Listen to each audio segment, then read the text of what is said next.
Бүгін сіздерге ең дәмді хит болған Сан Себастьян чизкейгін ұсынатын боламын. Оңай жасалатын тәсілін көрсетемін. Толық нұсқасы видеоның астында жазылған. Ең алдымен құрғақ ыдысымызға творожный сырымыз бен қаймағымызды салып, жақсылап біріккенше миксерлейміз. Одан кейін бір-бірден жұмыртқамызды салып, миксерлеп, солай 4 жұмыртқамызды салып отырамыз.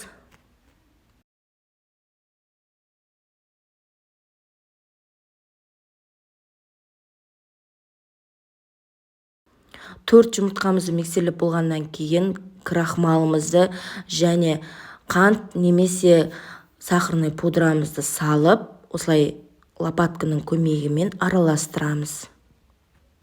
Жақсылап араласқаннан кейін лимон сығындысын осылай қолымызбен, көзбен сығып шығамыз. Жақсылап араластырамыз.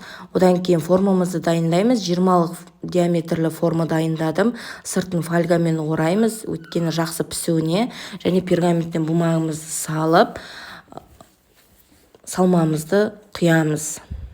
Бетін лопатканың көмегімен тегістеп шығып, алдын ала пешімізді 180 градуста қыздырып, 45 минут пісіріп алуымыз керек.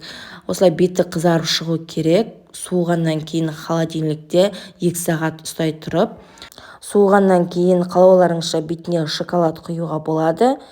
Сіздер де жасап көріңіздер. Өте оңай әрі дәмді болып шығады. Ас болсын, сау болыңыздар.